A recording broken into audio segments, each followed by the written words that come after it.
Quando o Pickle foi descoberto junto com um T-Rex, ele imediatamente foi submetido a uma série de exames.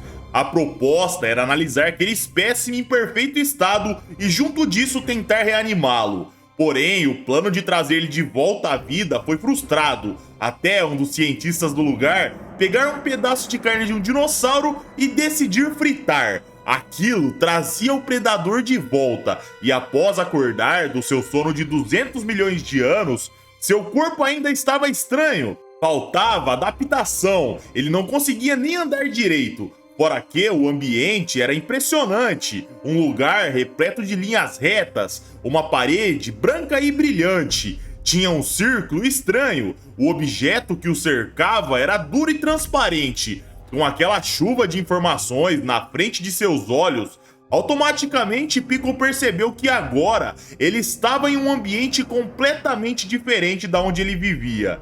Aos poucos ele se levantava, confuso sobre o lugar. Os fios eram puxados como se não fosse nada, enquanto ele continuava observando, e a mente do predador buscava compreender. Onde que eu estou? Aparentemente, não tem predadores para me atacar. Mas mesmo assim eu não devo relaxar. Ele se desvencilhava dos fios e começava a caminhar. Olhava para a lâmpada e pensava, é mais brilhante do que a lua. Olhava para a tela do computador e continuava, é mais brilhante do que as estrelas. Para Pickle, tudo era novo se comparado com seu mundo. Então, ele não podia confiar em nada, exceto por um cheiro que começava a preencher o ambiente. Pickle conhecia aquilo. Aos poucos, ele caminhava. Ele ia na direção da onde o cheiro vinha. O cientista que comia um pedaço de um T-Rex estava lá, comendo distraído, desfrutando de um bom vinho, até que algo parava atrás dele e sons de água pingando podiam ser escutados pelo cientista. Até que ele se virava e, ao olhar, aquele predador gigante estava na sua frente e o narrador começava a dizer: quando se está perto do perigo, não dá para pensar em nada específico, apenas sente que tem 1 milhão de pensamentos passando pela sua cabeça. E era isso, galera, que acontecia com o doutor. Ele pensava tudo ao mesmo tempo, uma chuva de informações. Preciso chamar alguém. Mas por que ele acordou? Esse cara é enorme. Será que ele vai me atacar e me devorar? Ele acha que eu estou comendo seu alimento? O que eu posso fazer para me comunicar? Eu devo gesticular? Tem um estilete como arma aqui agora. Mas será que isso vai funcionar? Ele poderia me matar num único segundo.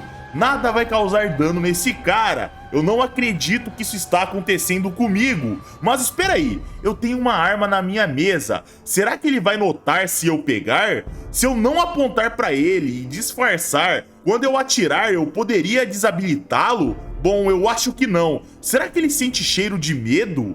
Ele não faz ideia o que são armas de fogo, correto? Então ele não me golpearia se eu puxasse a minha arma. E nessa hora, galera, Pickle pegava a carne e com uma única mordida, o bife inteiro de 150 gramas era engolido. Até que o predador começava a cheirar o homem, procurando por algo a mais. Até que ele se virava, saía andando e o cientista decidia aproveitar. Ele abria a gaveta, ele carregava a arma e ele faria aquilo em nome da civilização.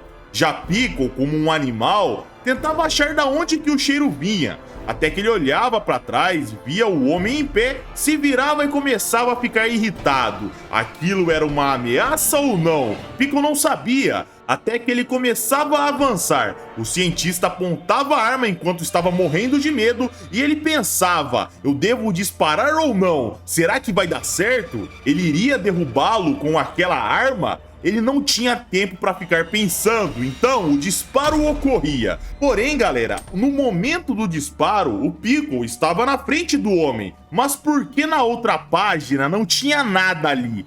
E atrás do homem, ele sentia a fera pronta para te devorar. Ele se virava e a queima-roupa disparava novamente, só que dessa vez o predador não desviava.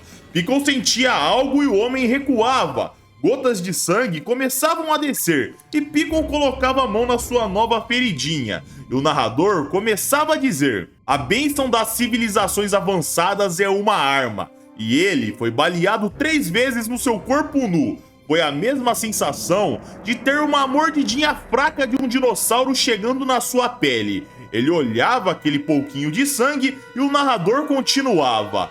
Pickle, que era um lutador do período Jurássico, não teria seu abdômen perfurado por 3 balas de 9mm. Ele fechava a mão com os projéteis e o narrador continuava dizendo: aquela noite foi chocante para o Dr. Allen, mas o momento mais assustador foi quando Pickle virou seu corpo e arremessou os 3 projéteis.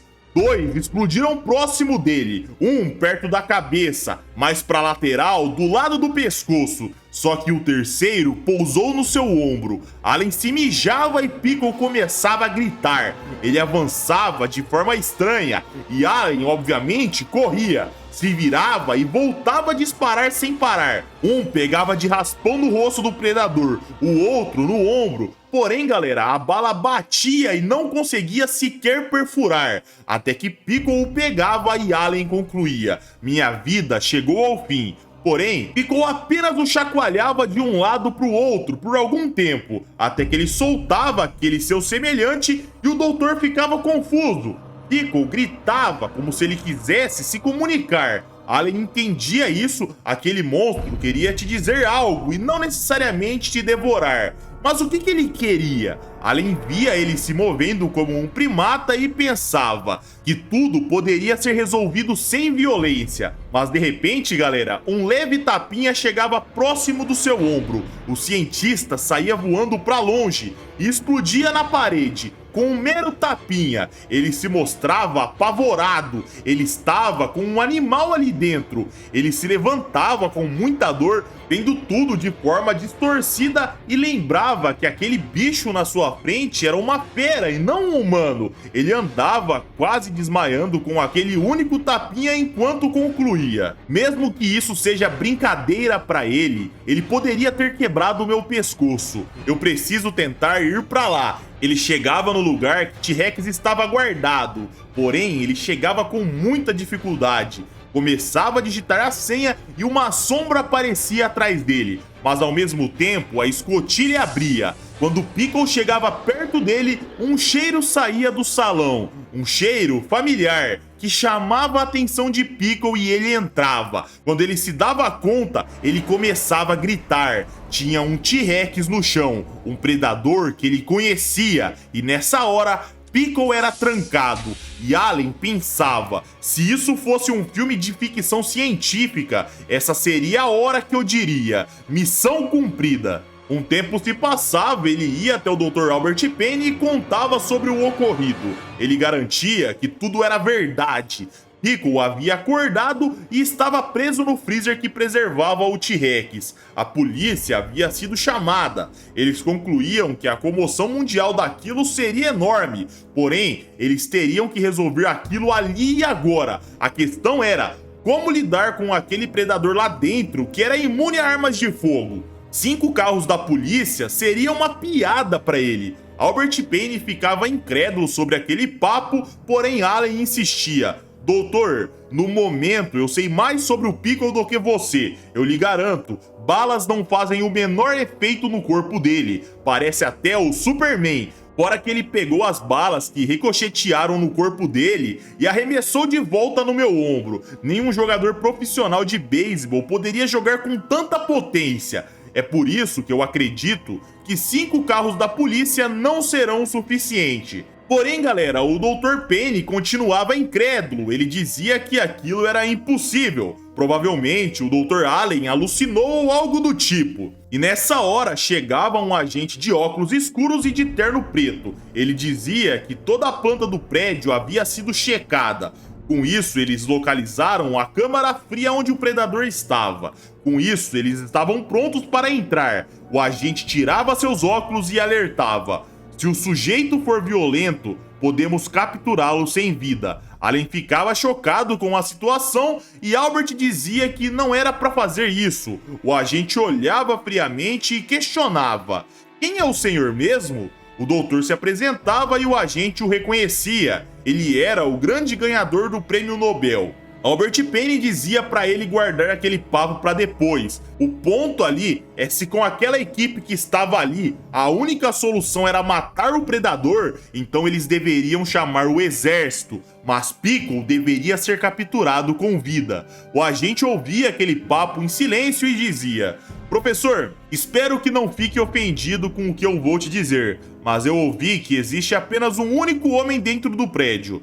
Porém, ele é um homem que tem o poder e a natureza de uma fera selvagem. Essas são as informações que temos sobre ele. Mas por acaso ele virou o King Kong?"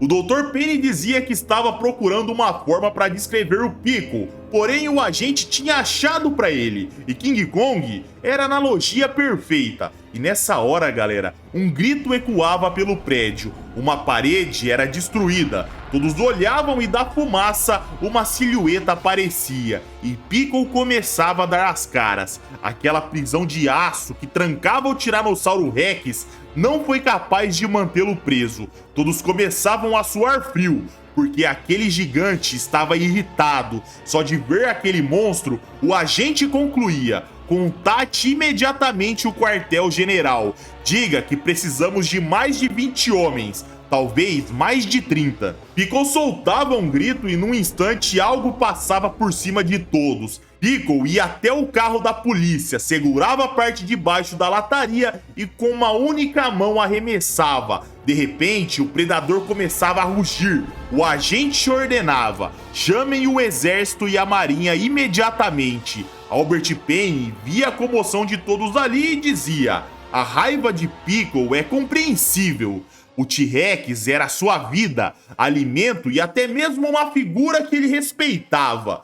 Com isso, ao ver seu conhecido morto, Pickle se irou, porque alguém roubou seu respeitável rival. E o narrador começava a dizer: "O exército americano recebeu a seguinte notícia da polícia: terroristas armados invadiram uma usina nuclear. Então eles vieram em peso. Junto deles, um equipamento seria testado, um traje de batalha. Mas ao chegarem, eles se depararam com a situação.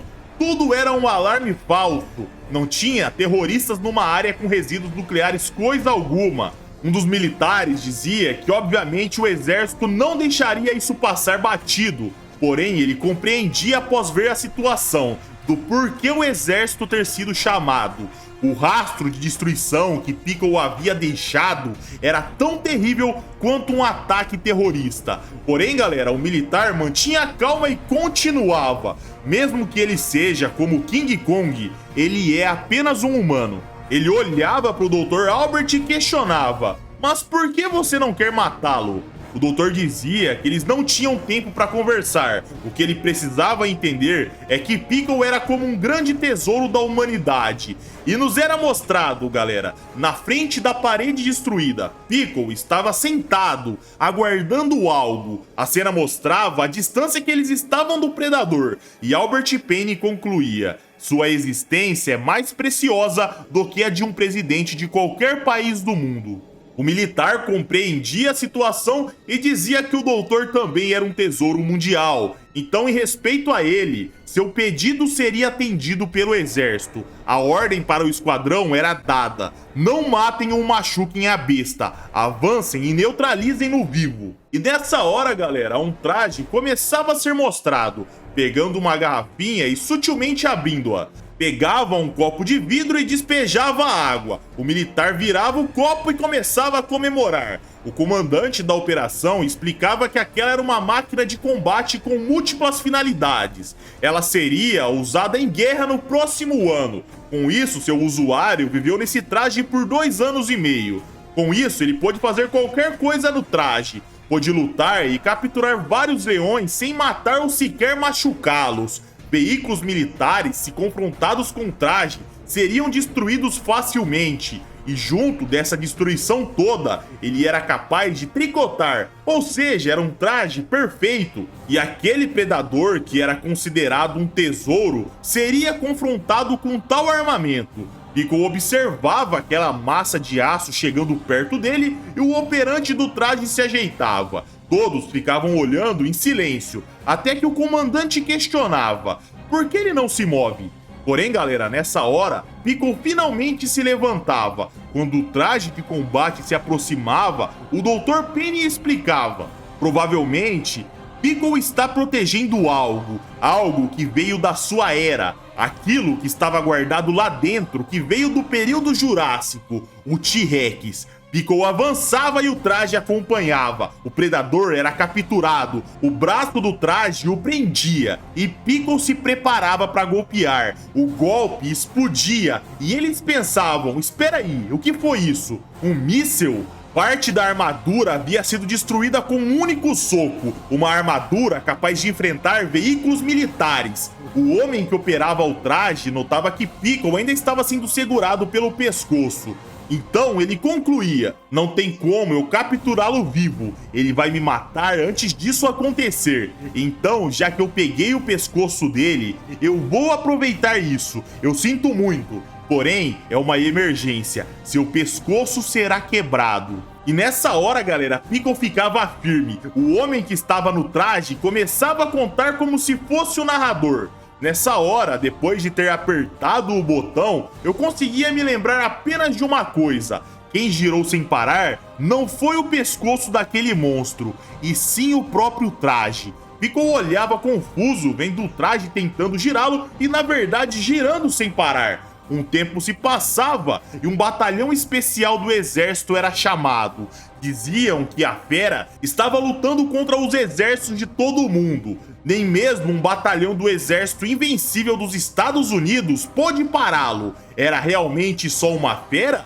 Então eles estavam avançando com tanques especiais, extremamente avançados. Mas dentro de um veículo, um dos homens dormia tranquilamente. Enquanto isso, as aeronaves de guerra chegavam juntos. Os soldados estavam prontos, com armamentos do mais alto calibre. Um homem contra um exército indo com tudo. Isso de fato tinha algum sentido? Até que finalmente eles chegavam e todo o esquadrão do exército parava. De longe nos era mostrado aquele batalhão do exército americano. Ele havia sido destruído e o homem que descansava em um dos veículos descia. Ele ia caminhando, tirava sua boina, aos poucos ia tirando sua roupa enquanto caminhava pelos destroços da batalha. Depois que o traje de batalha atacou, os outros militares no local foram os próximos, porém eles não tiveram sucesso, e aquele soldado nessa hora sentiu vergonha.